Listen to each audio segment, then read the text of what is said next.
ঈদের খুশি আছে, ঈদের আনন্দ আছে, ঈদে ভালো পোশাক পরব, সব ঠিক আছে। এই খুশি কাদের জন্য? قد أفلح من تزكى وذكر اسم ربه فصلى। কার জন্য ঈদের খুশি? যে ব্যক্তি রমজান মাসে আত্মশুদ্ধি অর্জন করতে পেরেছে, রোজা রেখেছে, যাকাত দিয়েছে, নামাজ পড়েছে, লাইলাতুল কদরের রাত জেগেছে, তারাবি পড়েছে, ইত্যাদি ইত্যাদি। এই ব্যক্তি আত্মশুদ্ধি অর্জন করেছে, এই ব্যক্তির জন্য ঈদের খুশি। যে রমজান মাসে সিনেমা দেখেছে, সিনেমা শুটিং করেছে, পর্নোগ্রাফি দেখেছে, সুদ খেয়েছে, শিরিক করেছে, বেদাত করেছে, হারাম খেয়েছে, এর জন্য ঈদের খুশি।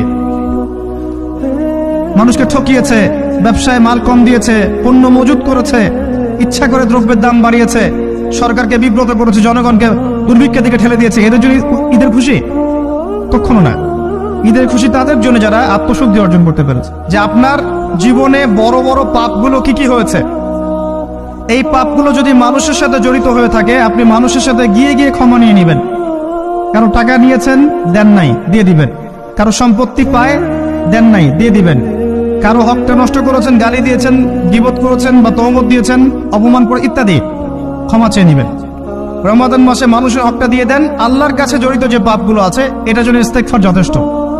খালি যদি বলেন আস্তাগফিরুল্লাহাল্লাযী লা ইলাহা ইল্লা হুয়াল হাইয়ুল কাইয়্যুম ওয়া আতুবু ইলাইহি, 1 সেকেন্ডের মধ্যে আল্লাহ পাক আপনার সমস্ত পাপকে নেকি দিয়ে পরিবর্তন করে দিবে।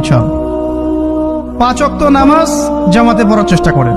খুব সিম্পল জিনিস, খুব বেশি কিছু দরকার নেই আমাদের।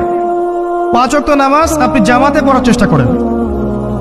বাসার থেকে ওযু করে বের হবেন, প্রত্যেক পদক্ষেপ হাঁটবেন, আপনার একটা স্টেপে একটা করে গুনাহ মাফ হবে, একটা নেকি লেখা হবে, মর্যাদা বাড়িয়ে দেওয়া হবে। একে 10 দিয়ে গুণ করা হবে, রমজান মাসে আরো 70 দিয়ে গুণ করা হবে। ফজরের নামাজটা জামাতে পড়লেন, নামাজটা জামাতে পড়ার পর আপনি বসে থাকবেন, কিছু সময় জিকির আজগার তাসবিহ তাহলিল করবেন। পারলে 1 পারা করে কোরআন তেলাওয়াত করবেন। রমাদান মাসে প্রত্যেক দিন 1 পারা করে কোরআন তেলাওয়াত করার চেষ্টা করবেন। 30 দিন 30 পারা। রমাদানে অ্যাটলিস্ট একটা খতম করা যাবে, অ্যাটলিস্ট একটা খতম চেষ্টা করা যায় না? ইনশাআল্লাহ। ফজরের নামাজ হয়ে গেছে, আপনি কোরআন তেলাওয়াত করেন। 1 পারা পড়তে সময় লাগবে আধা ঘন্টা, 40 মিনিট, কারো 1 ঘন্টা। এরপর সূর্য উঠে যাবে, উঠে গেলে পরে আপনি 2 রাকাত ইশরাকের নামাজ পড়বেন। নামাজটা পড়ে বাসায় যাবেন। আল্লাহর নবী বলছেন সাল্লাল্লাহু আলাইহি ওয়াসাল্লাম, আপনার আমল নামায় একটা কবুল হজ, একটা কবুল উমরার নেকি লেখা হবে ইনশাআল্লাহ। এবার রেস্ট করেন, বাসায় গিয়ে রেস্ট করেন। যখন ঘুমাবেন তখন ঘুমের সুন্নাহগুলো আদায় করেন। সূরা ফালাক নাস ইখলাস পড়েন, ফু দেন, দিয়ে গা মাসাহ করেন, আয়াতুল কুরসি পড়ে ঘুমান, ঘুমের দোয়া পড়ে ঘুমান। ঘুমটাও নেকি হবে ইনশাআল্লাহ। এরপর হয়তো আপনি কাজে যাবেন, চাকরিতে যাবেন বা ব্যবসায় যাবেন, বা আপনি শিক্ষাক্ষেত্রে যাবেন, ইত্যাদি ইত্যাদি। যে ক্ষেত্রেই যান না কেন আপনি মনে রাখবেন আপনি রোজাদার।